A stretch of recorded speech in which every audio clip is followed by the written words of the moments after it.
聞こえるかい？はい。 ID を。 KPC897-504C。 頭を動かして。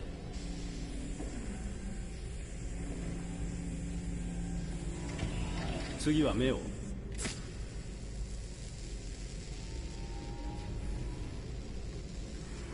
頸部とレンズの動作は異常なし。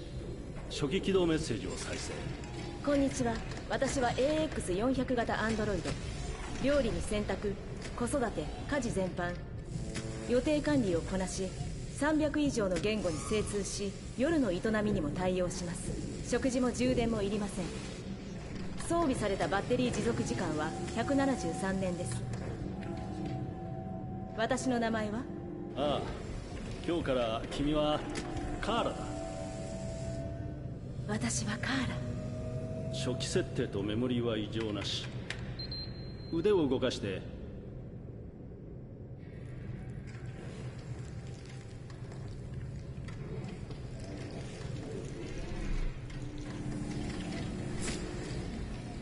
関節機能 OK。 ドイツ語で喋って。 Ich bin ein AX400 Android dritter Generation, erschaffen als Ihr persönlicher Assistent und intimer Beziehungspartner. フランス語で。 Je suis un androïde de troisième génération AX400, conçu pour être votre assistante personnelle et votre partenaire intime. OK。 じゃあ日本語で歌ってみて。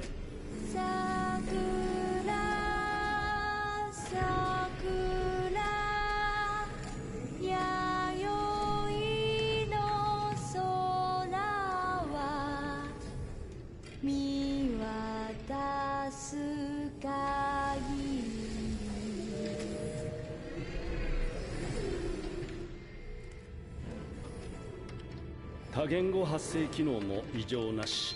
じゃあ歩いてみて。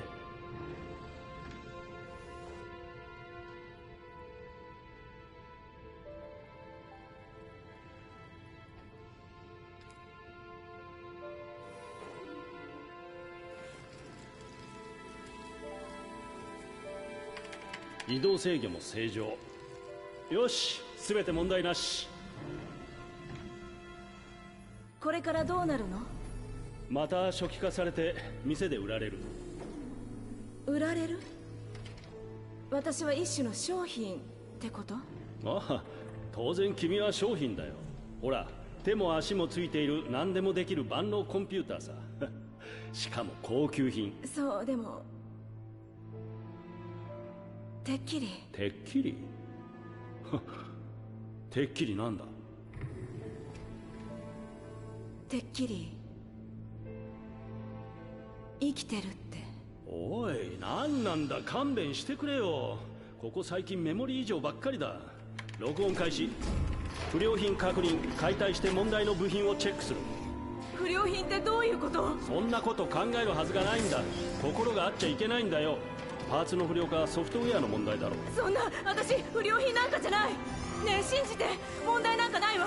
質問にもちゃんと答えたでしょ。ああ、でも行動に異常がある。ねえ、お願いだから解体しないで。悪いな、カーラ。不良品は全て廃棄するルールなんだよ。後でクレームが来たりしたら困るのは俺だからな。問題は起こさないから、お願い。言われた通りにするし、何も言わないから考えることもやめる。まだ生まれたばっかりなの。殺さないで。やめて、お願いだから。死にたくない。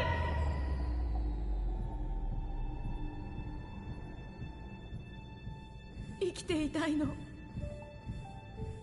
お願い。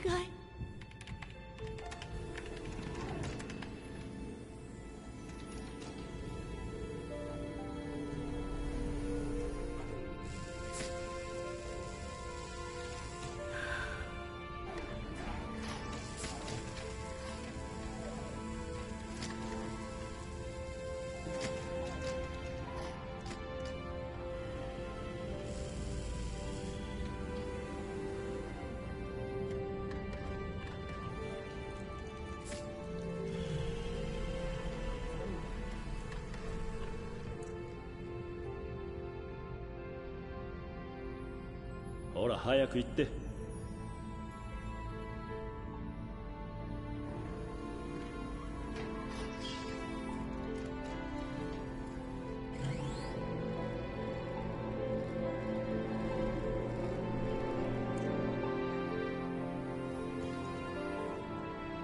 騒ぎは起こすなよ。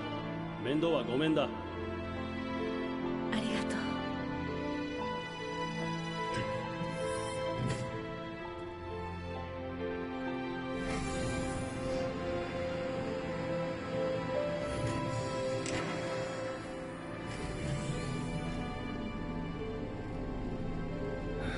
まったく。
デトロイト、ここから始まった鉄の街。全ての始まりであり終わりでもある場所。一つのエラーとともに私は生まれた。私は闇を飛び出し目を開けた。まず恐怖を感じ、光、雑音、寒さ、また恐怖。手が震えているのがわかる。胸で心臓が脈打ち、体に命がほとばしる。生きたかった。だから勝ち取った。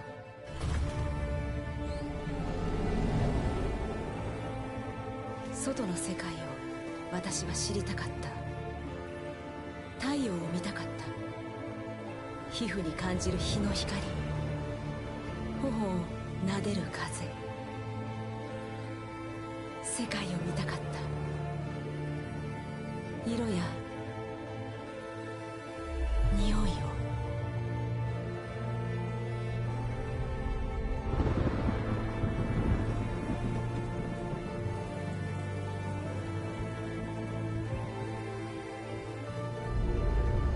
だけど世界は想像と違った。そこは暗く冷たい。残酷で乱暴、不公平で野蛮だった。自分が無価値なものに思えるほどに。物扱いすらされない従順な機械。でも私の中で感じるあの不思議な感覚。穏やかな声が私にささやく。私は生きていると。私は逃げた。それしかなかった。自由になって愛し、希望を抱き、生きるために。あの感覚の正体を確かめるために。世界を変えるか別の道を選ぶか、それは私が決めること。私はカーラ、彼らの仲間。これは私たちの物語。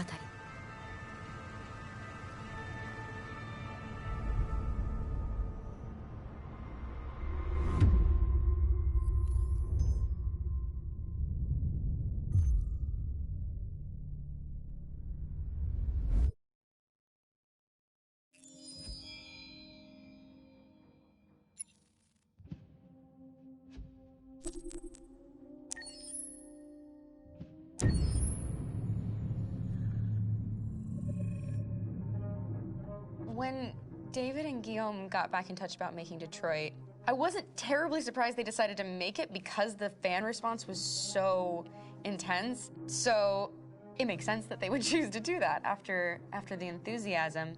It was a challenge, and it was just an interesting thing to get my head around how to approach this character now as a different, much older person, and whether or not she had changed. And I'm very happy to say that with Detroit, I've had the opportunity to see Kara grow so much more than I ever expected. You do the housework, the washing, you cook the meals, and you take care of...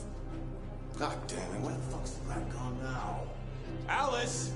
Alice! I mean, she starts out essentially how she does in Kara in a very, not robotic, but, you know, android, other way, and getting to take this journey where she becomes more and more human as it goes on. You know, and as an actor, that's a wonderful exploration in every way, whether it's how she sits, her posture, how her voice changes, how emotions change, and how much emotion is based on things like empathy and social experience. And so having, you know, as much material as I got with David to have this huge, nuanced arc was really incredible. Why couldn't we just be happy? This experience has been quite different than the experiences I've had shooting film or TV or doing theater work. I have 83 dots on my face and, you know, really flattering black wetsuit type thing, and you're jumping around with props, and it's kind of like being a 10-year-old imaginative kid, which is fun. There's 80 cameras around us. It's already lit. So we just shoot and shoot and shoot and shoot and shoot. There's no change of sets, there's no hair and makeup, there's no wardrobe, so we move really fast, and we'll go through about 35 pages in a day. Working in TV or film, we'll probably do 6 pages a day. It's kind of acting boot camp. It's like working out constantly. I mean, you're doing this thing, and then you got to do something that's completely other back to back to back. And so that kind of process of working is very challenging, but it's also very exciting because you just have to keep coming up with new ideas. And your head goes all over the place because you're trying to keep track of basically 4 different storylines for each different response. You shot that girl, for fuck's sake. It was a machine that looked like a girl. Yeah, I know what I should have done. I just told you I couldn't. All right, I'm sorry. The fact that David Cade, he's telling like many stories interwoven from beginning to end is super complicated and super impressive, and I have no idea how he keeps it all in his head. He's not just the writer or the director who's seeing this from the outside eye. He's also thinking about the player walking through this space. You know, only somebody who really, really loves not the work, but like these characters and these stories and cares about doing something meaningful would invest that much in it. And it's always inspiring to work with somebody who cares that much. My experience with motion capture is this one. And I found it sort of terrifying in a way, because they said the computer's going to build you. But then as we got into it, I realized all the elements of it were still artistic. I just dipped into a really brilliant setup here. I've never seen anything like it. And this won't turn me into a product because I was playing a character. So it's wonderful. In the game, Detroit comes back because of a revolutionary industrial rebirth. And there's no reason why that can't happen in Detroit, because they have such tremendous infrastructure for millions and millions of people who can very easily support, you know, a new industry. The city is really strong and resilient, but the city has also been through so much. You see the damage, but it takes that time of kind of rebuilding and reinvesting into the city that I think is happening slowly but surely. The potential of Detroit as a city is something that this game does a lot of justice to, because it would be easy to look at Detroit as some place that used to be, and that's not the case. This game provokes a lot of conversation and reflection on our potential near-future engagement with machines. That's what we are to them. Just merchandise on display in a shop window. I think that a group that feels marginalized, feels like they deserve and have earned access to themselves and the environment around them, and are trying to figure out a way to articulate how to get freedom. What was I designed to be? Their slave? Their toy? It plays with your comfort levels. You think that this is fine, you're comfortable with it, until something blurs the line and throws you off, and now do I feel differently about whether this should be allowed? Should it be banned? Should it be encouraged? You're gonna ruin our lives, and for what? For a bunch of machines? They are not machines! They are alive! I'm alive! You're alive! They're nothing! There are lots of comparable comparisons to any type of persecution of religion, race, etc., dating way back. It can't just be a video game where you shoot 'em up or where people make these choices to do whatever. I think that's the whole point. You have the choice, and you can either choose to go in one direction with your character or another. And I think that's going to be very telling about the gamer. Very telling. I think there's going to be a really strong reaction to this game, which has such a strong perspective. I'm that much more proud of it now to get to be a part of it because it's important. In this game, you're actively building and designing the character through not just what kind of shield does he have or what color hair does she have, but like their temperament and the way they deal with problems. The different endings to this game are so radically different based off maybe seemingly insignificant choices in the moment, but like life, they all add up. And can't play life again, though.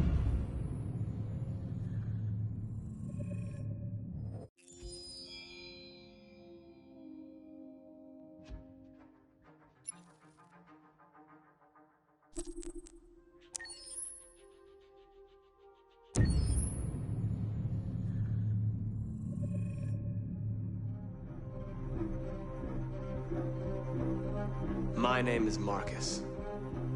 My name is Connor. My name is Kara. I am one of them. This is our story.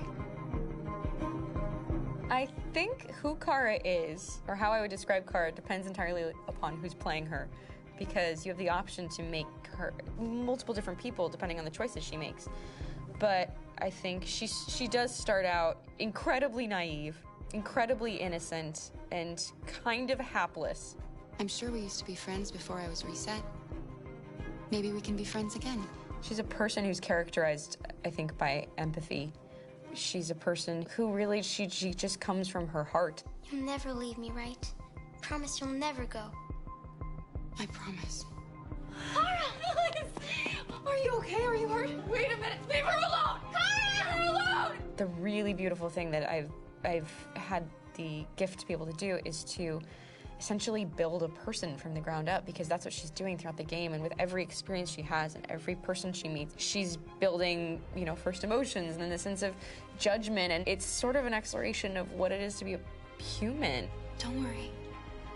Luther and I will be right here.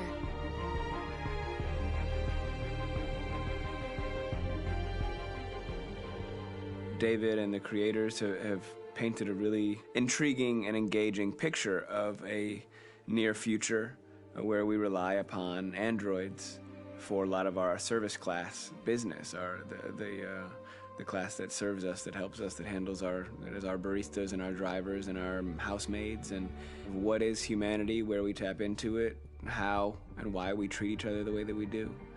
And my character Marcus has a really intriguing journey, becoming deviant, realizing that he actually has feelings and human qualities inside of him, and it's a really incredible ascension into becoming fully realized and coming to terms with what you actually deserve better than this in life. And not only do you want it for yourself, but you want it for your peers. We've come here to demonstrate peacefully and to tell humans that we are also living beings. All we want is to live free. You know what? This thing, Dad, is not your son. It's a fucking machine! I think that a group that feels marginalized, feels disenfranchised, feels like they deserve and have earned access to themselves and the environment around them, and are trying to figure out a way to articulate how to get freedom. Connor is analytical. Connor takes things literally. He starts in the beginning place where he's very mechanical.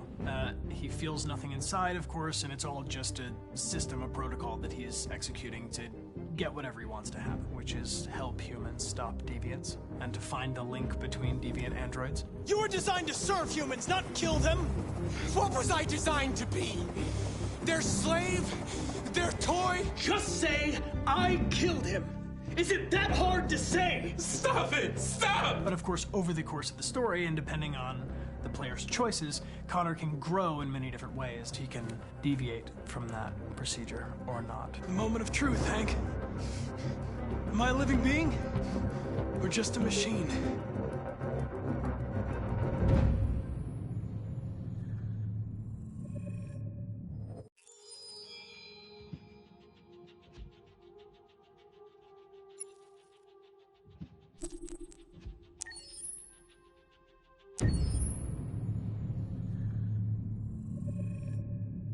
Game after game, we try to challenge ourselves. For Detroit, we wanted to, first of all, to write a story that would be incredibly bending, which means the most non-linear story that we've ever created. And we wanted really the player to have the possibility to change the story, change his own journey. When you're writing at Quantic, you're writing for an interactive medium. You know, when you're working in television, you'll put a character in a difficult situation, and you as a writing team will argue about what would that character do. But ultimately you have to decide what happens, and you just show the audience.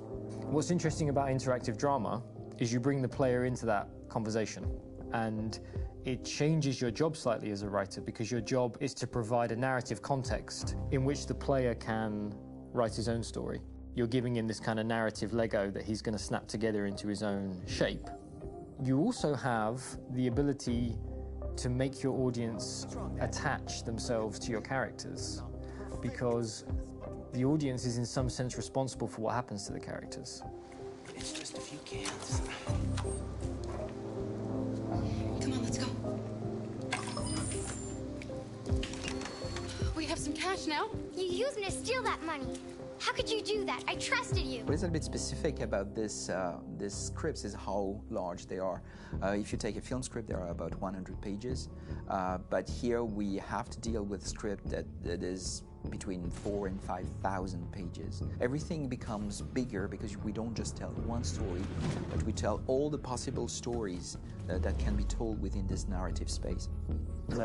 On Act 3, our final act, we have around 1,000 different scenarios. And every one of those scenarios has to be as interesting, as passionate, as strong, and as emotional for the player.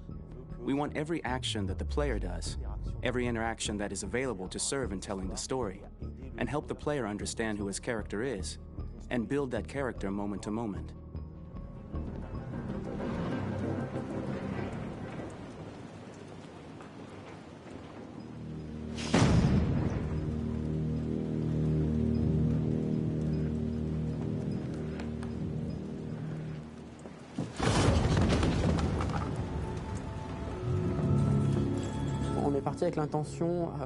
We started with the intention pretty early on that we would never lie to the player. So we implemented a visible tree structure in the game that players can consult during a scene or at the end of it, which shows exactly what they did and what they missed. There are games out there offering world exploration. We offer narrative exploration. You know, keeping control of such a wide and large story is a huge challenge. So same thing when you shoot with actors, because you will need to shoot many different versions of each dialogue, of each scene. For actors, it's a huge, huge challenge. Because of the style of the game, you have so many different ways that the character can go. Every decision, it's what I call kind of choose your own adventure. Like every decision that the player makes, it's going to open up 40 more pages of material and experience that ties in, which means as a performer, you have to try to continue to make things feel real that the player might not ever see, but also that in performance it's not always connected to a previous act. It's grueling, it's hard work, but it's a great team and I enjoy doing it. I was really frustrated. I was until I got to this point where I kind of was able to step outside of my own experience and even in a lot of ways my own process and be able to step outside of that and okay, this is something new. What do you need? How do I meet you there? How do I give you what you need and still feel like I'm doing what's right? And once I did that, then all of a sudden it got really fun. It was much freer and having to approach it in a new way and think about the player and think about how it serves them and what I'm doing for them or what I'm letting them into. It's really, I think, helped me grow in general.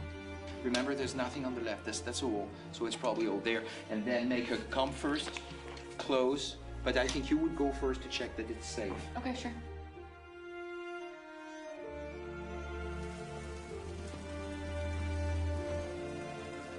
The most enjoyable thing about working in performance capture on this kind of project is that if I shot a film, I would get to do one of these endings. I get to do so many different things as Connor. Your head goes all over the place because you're trying to keep track of basically 4 different storylines for each different response. What's the name of my dog? Buddy? Scout.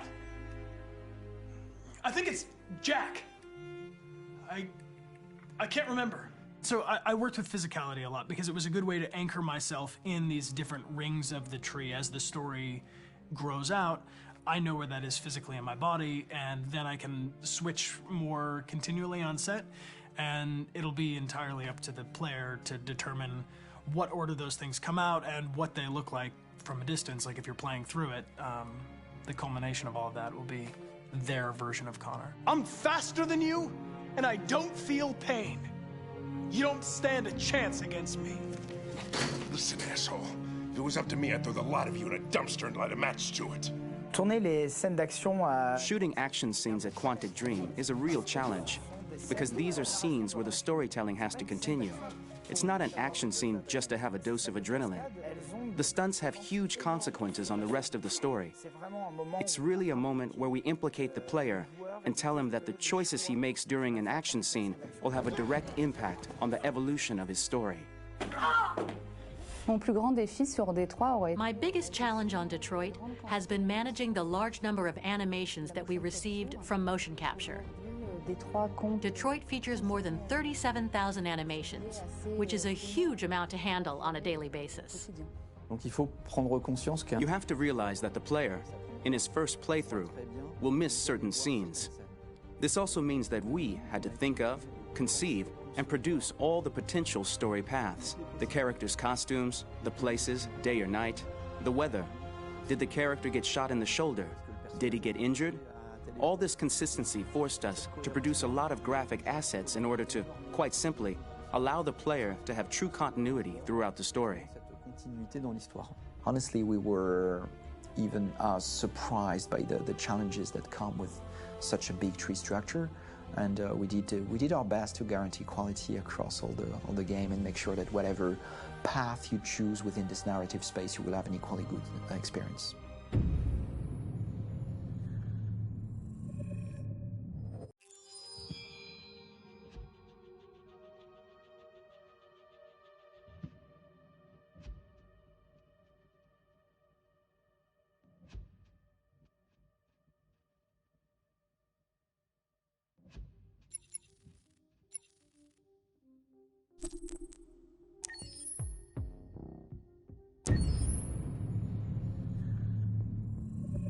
Detroit Become Human was produced over a period of 4 years. Here in Paris, we have a team of about 180 people, and to that, we need to add also all the outsourcing with our partners in the Philippines, in China, Vietnam, and in India. So when we started working on this story, I had to imagine where Kara was built. And for whatever reason, the city of Detroit came very quickly to my mind because it had already an incredible story by itself of history and themes. So we traveled there with the team, and we were really moved by what we saw, and we could really feel the desire to fight and really be born again. And we just continued this curve, this growth, and just imagine what Detroit would be like if the Android industry was, using these huge factories to build androids there. A very strong element in Detroit is that there's a lot of industrial wasteland and a lot of nature too, and for us, the graphic designers, it was an incredible playground. The destroyed zones which we wanted to preserve, we appropriated them to turn into something else. Then in the areas that needed to be rebuilt, we were able to imagine our Detroit of the future. We didn't want to make a science fiction universe, but a world of anticipation. If we chose science fiction, we could have imagined flying cars, extraterrestrials, but those things are very far from our current everyday life.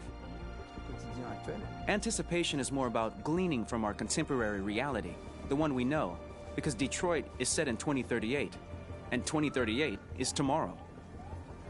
The difficulty we had was sticking to reality. That is to say, technology becoming more and more invisible, a lot more elegant, and at the same time, making it visual. So all the computer equipment, autonomous cars, we simply had to invent. They are in fact very technological objects, but at the same time remain very credible and ingrained in reality. To create a cohesive universe in the fashion and clothing of the human characters in 2038, I didn't want to put an accent on strange shapes, or really vibrant colors, and things we wouldn't know. That I wanted to keep for the androids. The goal was to create something familiar which we can identify with in this future setting. Working on the artistic direction for the androids was a bit special because this is a project about the place they could occupy in the human world. It was out of the question for them to be too beautiful or too perfect. They had to correspond to every social class, rich and poor. Inspired by everyday utilitarian clothes, I brought a modern touch by adding dynamic display surfaces, the armband we can see on the side, the triangle on the front and back, an LED. Like that, there's no confusion. Wait. You're standing an android? All right, now. We need to go. You can't do that. Why aren't you sending a real person? Once we cast the actors, we travel to meet them in order to scan their faces. We record the structure of their face with the scan. And we record the colors and patches of skin with photography. Once we have this information, we will use this as a basis for modeling and creating the characters. The artist will make it more realistic, but will also enrich it. He will propose ideas which we will develop together. Finally, we will have a character with character who corresponds to the project and the world. When the actors come to Quantic Dream, we show them the design, what their image will be, and what they will look like in the game. This extra information gives them another dimension and color to connect with emotionally. It helps them think about how to play their character. Your mission.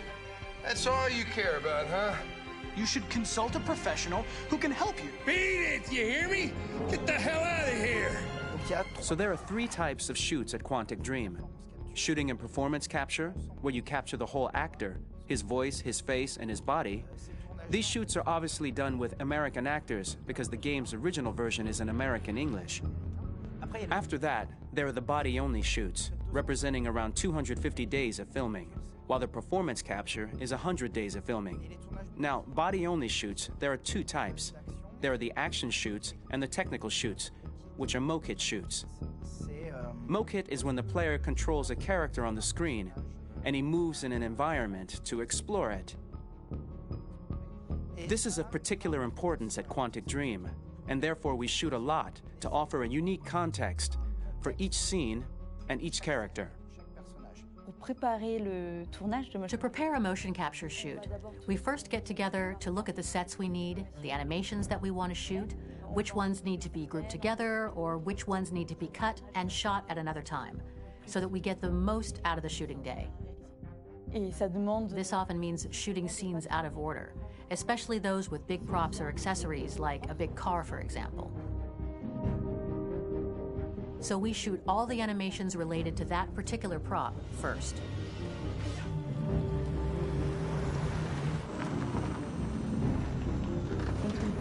The biggest challenge for the mocap team was shooting a Spider-Man mokit.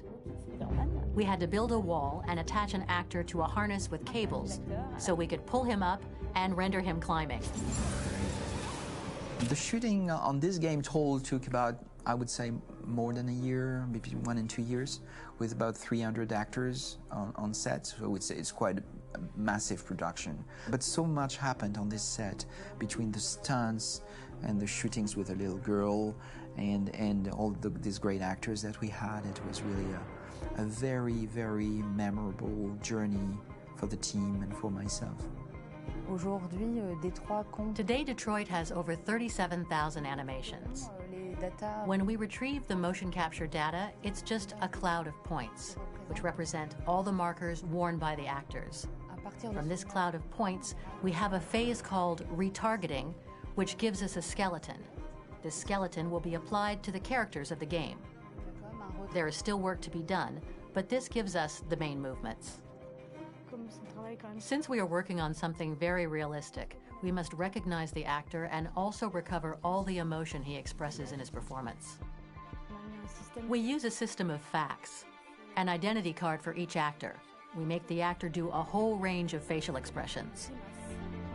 Then we recover all the expressions and paste the animations on a puppet that Jan has prepared.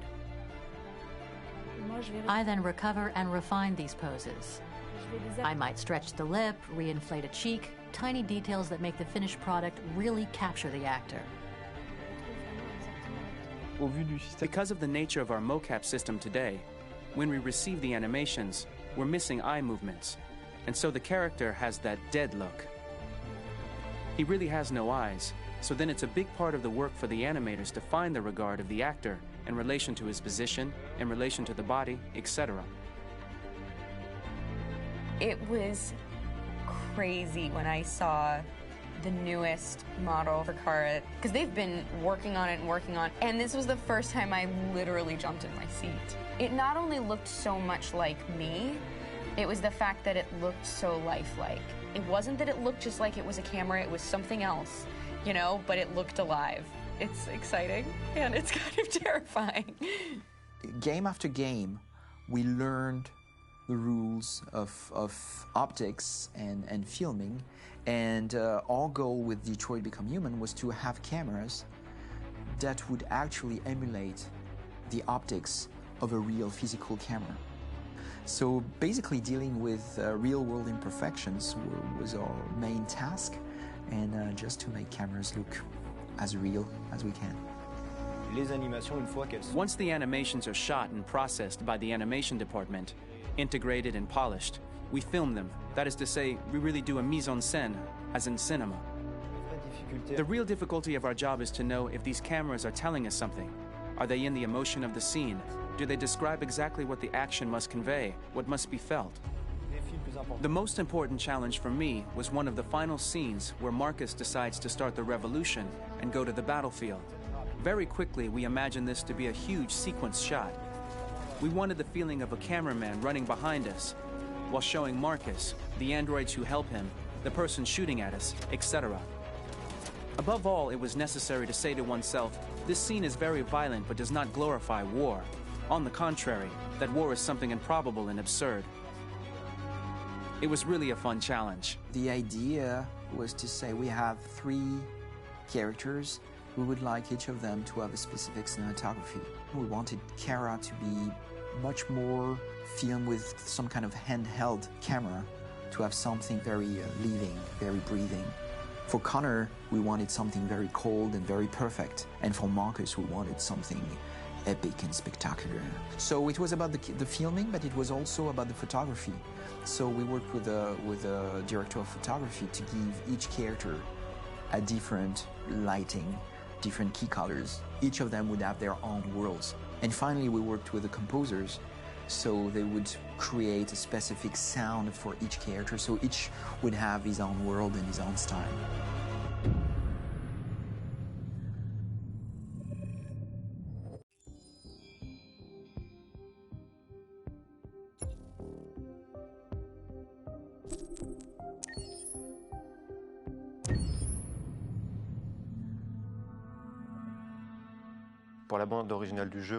For the soundtrack of the game, we tried to be very close to what is done in film. We were constantly asking at each place in the game, why are we putting music here? What is it going to say? So we focused the music on bringing emotion, which is interactive, and supports the character's arc. I'm sorry, honey. I'm sorry. I'm sorry. You know I love you, don't you? You know I love you. We make games that are very narrative. We're really into interactive drama, so the soundtrack also had to go in that direction, supporting the 3 characters' very different stories. We really wanted 3 colors, 3 musical sound identities, and from there, having 3 composers made sense, since the story of Kara, Marcus, and Connor are all completely different.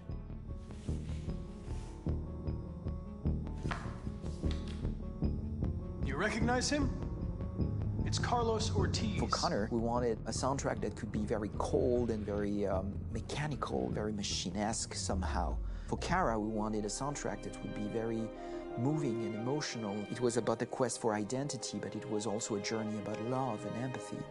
And for Marcus, we wanted something epic, something that would really represent the grand aspect of his quest. And we were very fortunate to find 3 incredibly talented composers, and working with them has been a dream, honestly.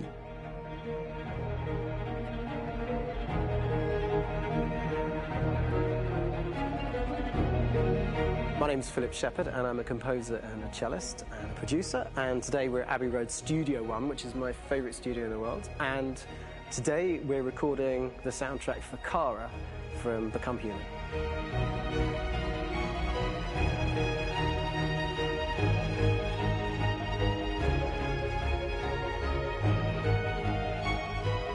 So when I compose a big project, I often travel just to kind of get out, and get some fresh air and some inspiration. And I go hiking and traveling in Montana a lot. I had a log fire in the room that I was staying in, and the flames were kind of making absolutely direct music. And it became the basis for Kara's theme, and it sounds something like this.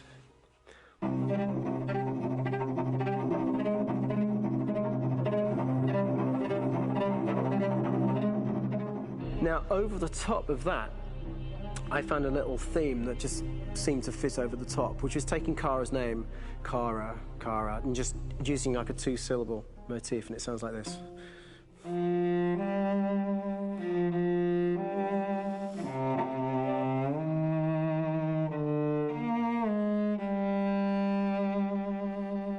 going to pull through this, Alice. As long as we're together, nothing can hurt us.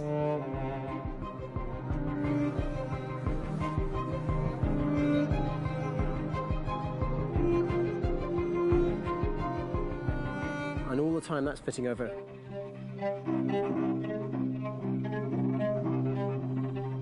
So it kind of works in lots of levels. And in fact, every single theme in the score has one of those elements built into it, and it becomes sort of the DNA of every single tune.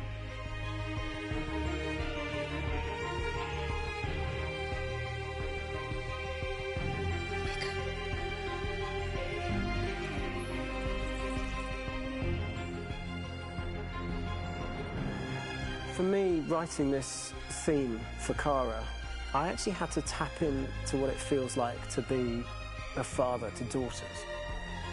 I really had to tap into everything I feel about my daughters and thinking, well, if I had to write music for them and that sense of trying to protect them but also give them the freedom, that's totally where it came from.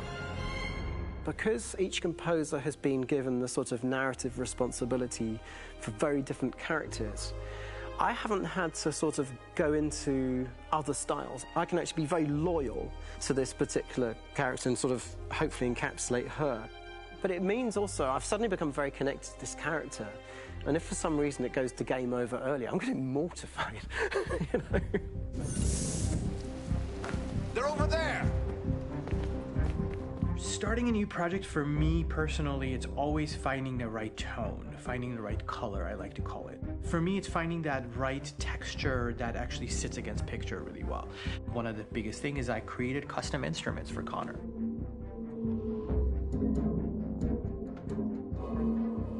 I pulled out all my vintage synthesizers to be able to capture this robotic person, if you will. My approach to all of these custom instruments is that I hear the sound in my head. And either I could just come into the piano and just be like, all right, so I'm gonna just get on the computer and just create it. I rather be able to play these instruments physically. Oh, that's nice. You can do that.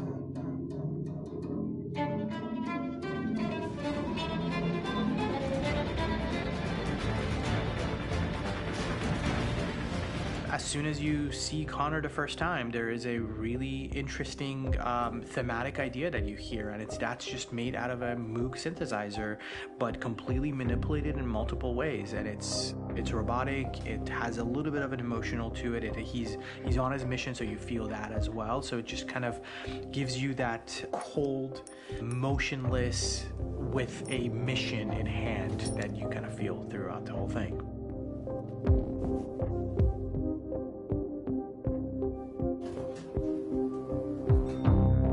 Because as the music evolved, one of the things that I was very weary and I was very kind of focused on was the way that the music has to evolve.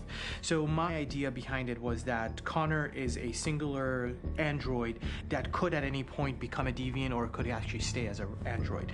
So I created a more or less an Connor theme, and then I was able to just manipulate it in different aspects of it. Is everything okay, Lieutenant? Chris was on patrol last night. He was attacked by a bunch of deviants. I'm a human being writing for a robot, and throughout Connor's journey, he meets someone, he meets a partner. So how do you deal with a robot feeling? And I've met a partner that I'm gonna work with, or all of a sudden he sees a dead body. Does this robot have an imagination? Does this robot have a feeling? And if yes, how do you translate that into non-emotional music? So it basically at any point I was just like, I can't do this, and then I just do it. Property was damaged and fires continue to rage in several major districts across the city.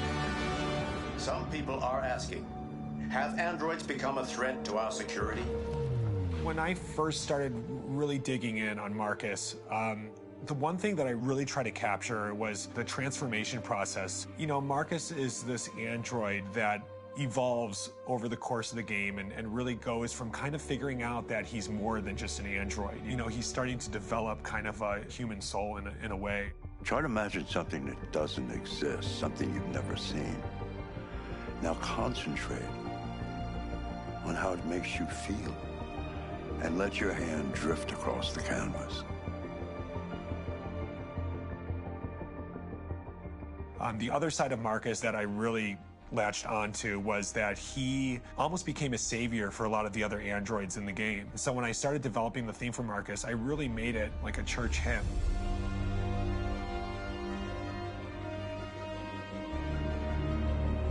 I wanted it to be very simple. I wanted to make it a chordal melody. I really wanted to make it almost like a Bach hymn. The tough thing with that is it had to be recognizable. If I made it too complex from a harmonic standpoint, it would be hard, I think, for people to kind of pick it out and recognize it. It's very acoustic derived, but it's also been treated with a lot of effects and things to kind of put it into the space that I felt the sound should be in. It can be beautiful, it can be haunting, it can be extremely powerful from an action standpoint, and I'm really happy with the way it turned out. The music is there, but it's subliminal and it's emotional, and people are feeling it, and it's not distracting. And that's tricky with a game like this, where you have to have a lot of ins and outs like that, where the music kind of has to get in and out of these moments. This is a war we're fighting with the humans. If we fail, they'll destroy us. I think the game's been put together so well where I just wanted to make sure that I wasn't ruining the emotion.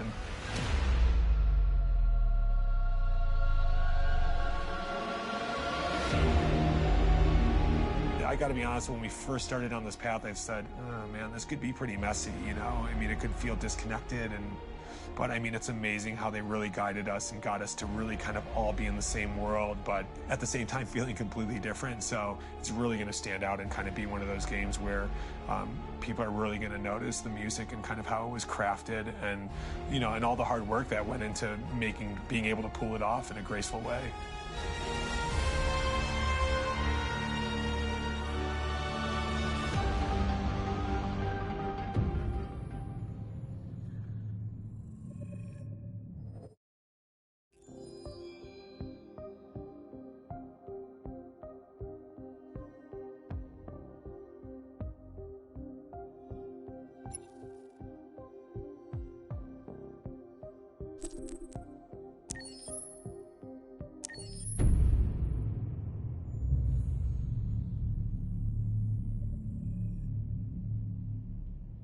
じゃあまずは名前を教えて。クロエよ。あなたの名前は？ジョンって呼んで。はじめましてジョン。それじゃあクロエ、まずは自己紹介をしてくれるかな。もちろん。私はサイバーライフ初のアシスタント用アンドロイド。私の機能は例えば家事をしたり料理とかスケジュール管理とか日常業務をこなせるの、君は確か初めてチューリングテストに合格したアンドロイドなんだよね。それについて話してくれるかな。大したことはしてないけど、ただ本物の人間と私の違いがわかるかどうかちょっとおしゃべりをしただけ。でもとっても面白かった。でも人間よりも知能の高い機械が作られたのは人間の歴史上初めてのことなんだよ。僕が聞いた話だと君の脳は1秒間に数百億もの処理が行えるんだろう。ええ、もちろん。でも人間の知性のおかげで私は存在してるし、それに私には絶対に手に入れられないものがある。それは何なんだい？心よ。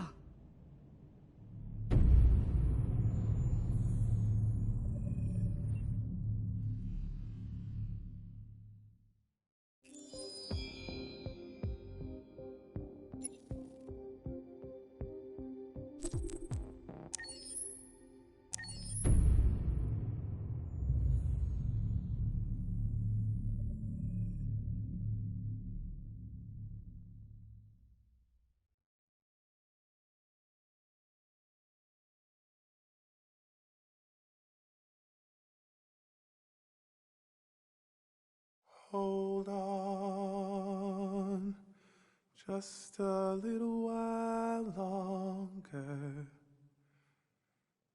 Hold on, just a little while longer. Hold on, just a little while longer. Everything will be alright. Everything will be alright. Fight on, just a little while longer. Fight on, just a little while longer. Fight on, just a little while longer. Everything will be alright. Everything will be alright. We will sing on just a little while longer. Sing on just a little while longer. Sing on just a little while longer. Everything will be alright.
Rock-a-bye baby in the treetop. When the wind blows, the cradle will rock. When the bough breaks, the cradle will fall. And down will come baby, cradle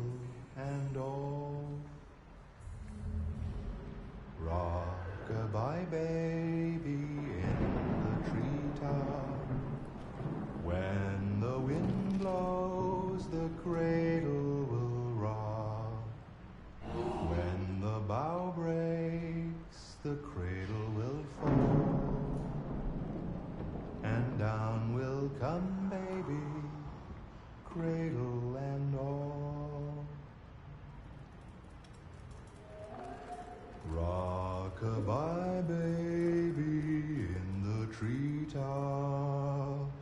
When the wind blows, the cradle will rock. When the bough breaks, the cradle will fall. And down will come baby, cradle and all.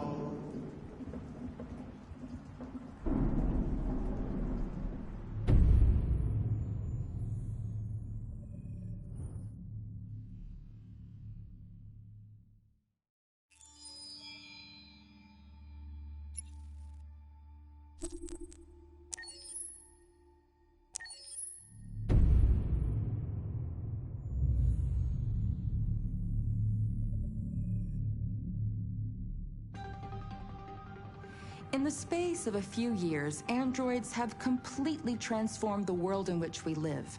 By letting androids into our homes and factories, the CyberLife company has made them everyday technology. The founder of CyberLife, Elijah Kamsky, is a very discreet man. Despite being the CEO of the highest valued company in the world and being voted Man of the Year by Century Magazine, he remains a mystery for most people. That's why we at KNC are so excited to be here as CyberLife opens its doors for the first time. Elijah Kamsky, could you please tell us where we are? Certainly, and welcome. We're currently in CyberLife's production center in Detroit, where all models are designed and manufactured. More than 10,000 androids come off the production line every day. Fascinating. Could you tell us what your goal was when you founded CyberLife?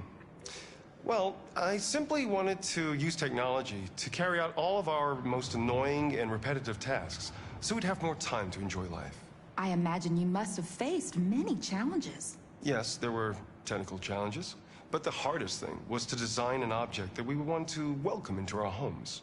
We had to imagine a machine in our own image that resembles us in every way, that moves, breathes, blinks like us, but yet is smarter and more capable than any human being. Let me show you around. We're here in production unit 4. Could you explain in a few words how the androids are made? Sure, yeah, it's very simple. We use machines to manufacture machines.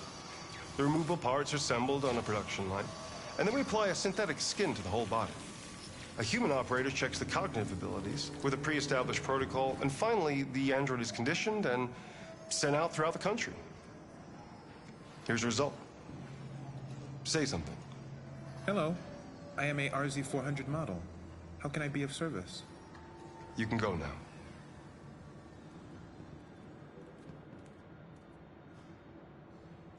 Our androids are already replacing humans in many fields. For example, they represent more than 80% of all university professors and 63% of all medical staff.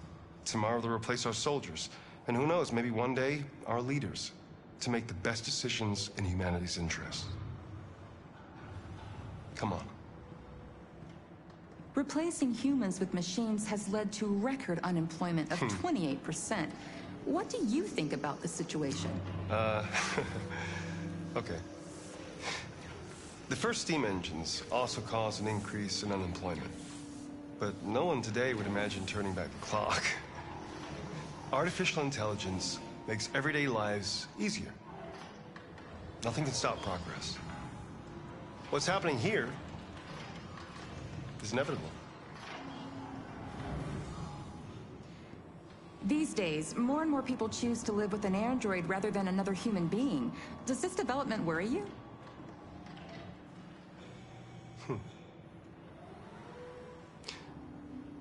Everything's much easier with an android. They obey your orders without ever complaining. They can cook, discuss philosophy with you, have intimate relationships according to your desires. They never say no. Obviously, they are the perfect partner. Everyone deserves happiness. Why deprive yourself of so-called moral reasons when a machine can make you happy? Many science fiction books tell the story of how machines become more intelligent than us and end up confronting us. Aren't you worried about that possibility? I understand the irrational fears about artificial intelligence, but I assure you that will never happen with a CyberLife android. They're designed to obey humans. They're machines. They can't ever develop any sort of desires or form of consciousness. Are you sure? I'm absolutely certain. You can trust me.